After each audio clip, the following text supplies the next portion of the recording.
Морской отдых – это один из самых лучших видов отдыха и физиотерапии. Но я сейчас не про соленое море, не морской воздух, не атмосферу курорта, а про то, что каждое движение в море – это тренировка без нагрузки.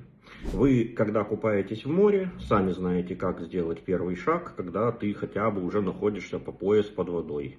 Сопротивление укрепляет мышцы, улучшает кровообращение, нагружает суставы естественной нагрузкой. Это почти как лечебная гимнастика, только без скучных упражнений.